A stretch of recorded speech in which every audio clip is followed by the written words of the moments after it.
Doctor Nabiha, کیا خاموش رہ کر بھی آپ کسی کو اپنا دیوانہ بنا سکتے ہیں؟ سوال ہی بڑا زبردست ہے آپ کا. خاموشی ہی دیوانگی کو اصل میں ظاہر کرتی ہے. جتنے بھی خاموش لوگ آپ دیکھیں گے ان کے اندر اپنی ایک پوری دنیا بستی ہے.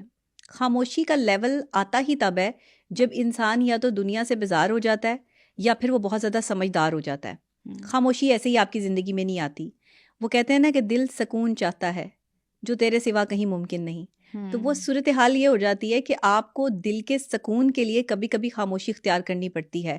اور دلوں کا اطمینان صرف اللہ کے ذکر میں ہے. بہت سارے لوگ جو کہ اسپرچویلٹی کی طرف آ جاتے ہیں یا ان کی اسپرچول ہیلنگ پاورز جو ہے وہ بہت ہائی ہو جاتی ہیں سائیکلوجیکلی، تو وہ خاموشی اختیار کر لیتے ہیں. انہیں دنیا کی چیزوں سے بیزاری محسوس ہوتی ہے اور وہ باقاعدہ طور پر جو ہے اپنے آپ کو ایک الگ تھلگ سچویشن میں لے آتے ہیں. اچھا، ان کی خاموشی کوئی انا نہیں ہوتی. اکثر خاموشی کو انا کے زمرے میں بھی لیا جاتا ہے. اب آپ یہ دیکھیں کہ انسان جب پیدا ہوتا ہے تو 2 سال لگ جاتے ہیں بولنے میں، ہے نا، اور پھر بھی زبان توتلی ہوتی ہے. بچہ جو ہے وہ آرام سے نہیں پورے جملے نہیں ادا کر پا رہا ہوتا. یعنی کہ ایک پورا پروسیس ہے اللہ کے ہاں بچے کے دنیا میں آنے، اس کے بعد تمام تر چیزیں سیکھنے، اس کے بعد بولنے کا. یعنی الفاظ اتنے آسان نہیں ہیں یا اتنے عام نہیں ہیں کہ کوئی بھی ان کو استعمال کر کے جو ہے وہ ان سے کھیل سکتا ہے یا ان کو جو ہے وہ اس کو پتا ہو کہ میں نے کہاں کون سا کیا الفاظ استعمال کرنے ہیں. اس کے لیے آپ کی پوری زندگی چاہیے. آپ کی پوری زندگی بھی آپ سیکھتے رہیں نا تو بھی آپ الفاظ کو کہاں کس جگہ استعمال کرنا ہے یہ ہنر نہیں سیکھ سکتے. یہ عطا ہے. الفاظ کا صحیح جگہ پر ادائیگی کرنا اور کہاں خاموش ہونا ہے اور کہاں بولنا ہے اس چیز کا پتہ ہونا، یہ اللہ کی طرف سے عطا ہوتی ہے.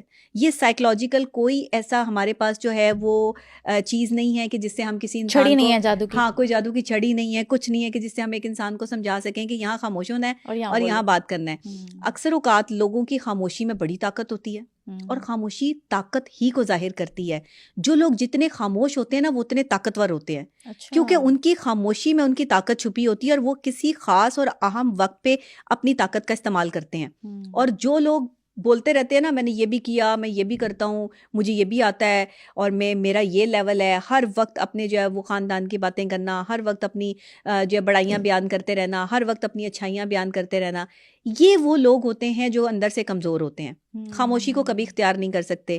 تو یہ لوگ کبھی کسی کے دل دادا نہیں ہو سکتے، یہ لوگ کبھی کسی کے فیوریٹ نہیں ہو سکتے، یہ لوگ کبھی کسی کے آئیڈیل نہیں ہو سکتے. ایک خاموش انسان اپنے اندر گہرا سمندر رکھتا ہے.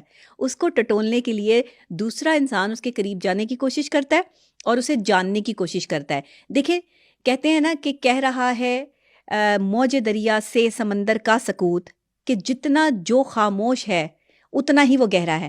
یعنی کہ جو جتنا خاموش ہے اتنا ہی زیادہ اس کے اندر پورا پروسیس چل رہا ہے. یہ نہیں ہے کہ خاموشی آپ کے اندر ایسی آ جاتی ہے، یہ ٹھہراؤ ایسی نہیں آتا. یہ پوری زندگی کی بہت ساری چیزیں جھیلنے کے بعد آپ خاموش ہوتے ہیں. ورنہ تو آپ نے آج کل لوگوں کو دیکھا ہوگا کہ اپنی ذرا سی بات ہوئی تو ٹر ٹر بولنا شروع کر دیتے ہیں.